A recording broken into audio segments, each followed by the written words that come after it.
Hello and नमस्कार everyone, मैं doctor महिमा भारत होम्योपैथी से। आज हम बात करेंगे नमक के बारे में कि किडनी पेशेंट कितनी मात्रा में नमक खा सकते हैं और कौन सा नमक किडनी पेशेंट के लिए अच्छा होता है कि कौन सा नमक उनको अवॉइड करना है।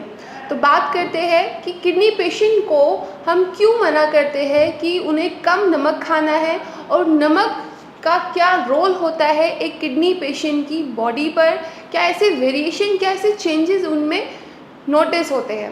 तो बात करते हैं कि जो बीपी होता है, बीपी हमें मालूम होता है कि हार्ट हमारा कंट्रोल करता है, पर आज मैं आपको बताऊंगी बीपी जो ब्लड प्रेशर है उसको हमारी बॉडी के 3 ऑर्गन कंट्रोल कर रहे होते हैं, किडनी, हमारा हार्ट और हमारा ब्रेन।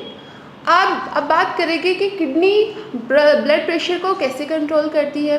अब देखिए, किडनी का जो नॉर्मल फंक्शन है वो है कि जो एक्सक्रीशन उसका फंक्शन है, जो कि वेस्ट मटेरियल है उसको बॉडी से बाहर निकालना उसका फंक्शन है।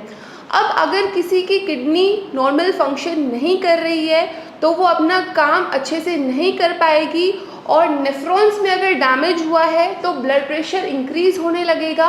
ब्लड प्रेशर किडनी बीमारी की वजह से भी इंक्रीज़ हो सकता है और अगर किसी इंसान का ब्लड प्रेशर है तो उसकी वजह से भी उसकी किडनी में डैमेज हो सकता है, किडनी फेलियर की तरफ जा सकता है।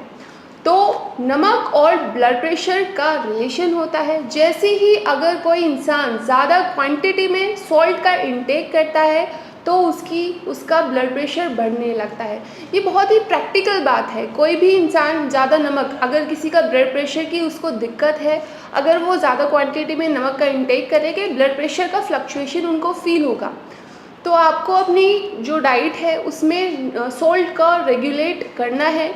आपको बहुत कम नमक खाना है। सपोज़ आप कुछ भी खाना बना रहे हैं तो उसमें 1 चुटकी नमक डालना है, बाकी जो मसाले हैं वो आप ऐड कर सकते हैं। नमक के साथ आपको मिर्च का भी कंट्रोल करना है। मिर्च बहुत एसिडिक होती है, ये भी आपके ब्लड प्रेशर को इंक्रीज़ करती है और अगर ब्लड प्रेशर इंक्रीज़ होगा तो किडनी पर उसका प्रभाव पड़ेगा। किडनी पर प्रभाव पड़ेगा तो किडनी जो पहले से ही नॉर्मल फंक्शन नहीं कर पा रही है वो इतने प्रेशर को नहीं हैंडल कर पाएगी और वो फेलियर की तरफ जाने लगेगी। तो ये बात का आपको ध्यान रखना है कि आपको क्वांटिटी नमक की कम रखनी है अपने खाने में। अदर आप स्पाइसेस ऐड कर सकते हैं। अब बात करते हैं कि कौन सा नमक आपको इस्तेमाल करना चाहिए अपने खाने में, कि अगर आप किडनी फेलियर पेशेंट है, किडनी का कोई भी आपको रोग हुआ है तो वो आपकी किडनी डिजीज़ को मैनेज करें। देखिए, 2 सॉल्ट आते हैं मार्केट में। एक सिंपल सॉल्ट आता है जिसमें आयोडाइड हम ऐड करते हैं, जिसमें जो सिंपल टाटा सॉल्ट हो गया और किसी भी प्रकार का सॉल्ट हो गया। सेकंड जो टाइप का नमक होता है वो सेंधा नमक होता है। जो सेंधा नमक होता है ये एक नेचुरल वे से बनता है। जब पानी बह रहा होता है उसके नीचे सॉल्ट जमने लगता है, तो ये पहाड़ों से डायरेक्टली हमें मिलता है ये नमक। तो ये नेचुरली वे में हमें नमक मिल रहा है।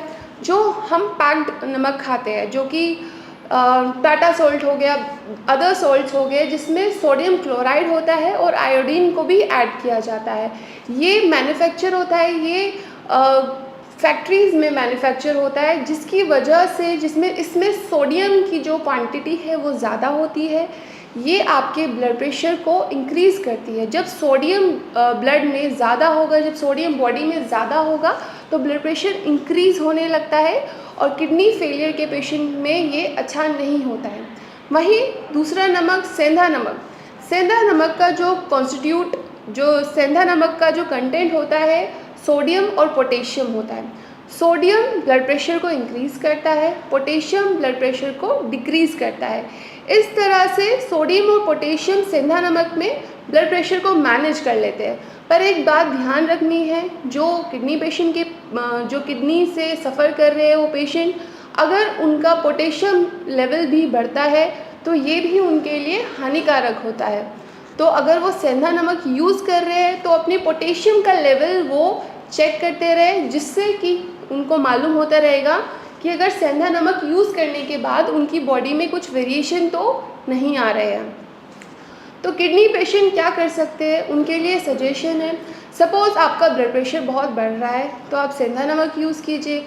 और सपोज़ आप सेंधा नमक यूज़ करने के बाद आपका पोटेशियम लेवल बढ़ चुका है तो आप स्विच कर दीजिए, आप नॉर्मल नमक यूज़ करना शुरू कर दीजिए कुछ दिनों के लिए। अब जैसे ही आपका पोटेशियम लेवल कम होगा तो आप सेंधे नमक पर आ जाइए। इस तरह से आप सपोज़ मेडिकेशन भी खा रहे हैं तब भी आपका ब्लड प्रेशर कम नहीं हो रहा है। इस तरह से आप सोल्ट का इंटेक कम कर सकते हैं, सोल्ट को स्विच कर सकते हैं। ये 2 प्रकार के सोल्ट को स्विच कर सकते हैं तो आप अपना ब्लड प्रेशर मैनेज कर सकते हैं। ये कुछ टिप्स है किडनी पेशेंट के लिए सॉल्ट से रिलेटेड कि वो अगर ये अपनी डे टू डे लाइफ में अपनाएंगे तो उनका ब्लड प्रेशर मैनेज होने लगेगा। तो अगर आप किडनी पेशेंट हैं, बहुत दिनों से किडनी की बीमारी से सफ़र कर रहे हैं, कोई इलाज, कोई अच्छा आपको ऑप्शन नहीं मिल पा रहा है या फिर बहुत सारे ट्रीटमेंट करा के आप बहुत हताश हो चुके हैं, तो आप डायरेक्टली आकर मुझसे अपॉइंटमेंट लेकर विज़िट कर सकते हैं, हमसे मिल सकते हैं। अगर आप बहुत दूर से हैं तो आप हमसे हमारे भारत होम्योपैथी मेडिकल टीम की डॉक्टर की टीम से कंसल्ट कर सकते हैं। ऑनलाइन कंसल्टेंसी के थ्रू आप हमारे डॉक्टर्स से बात कर सकते हैं।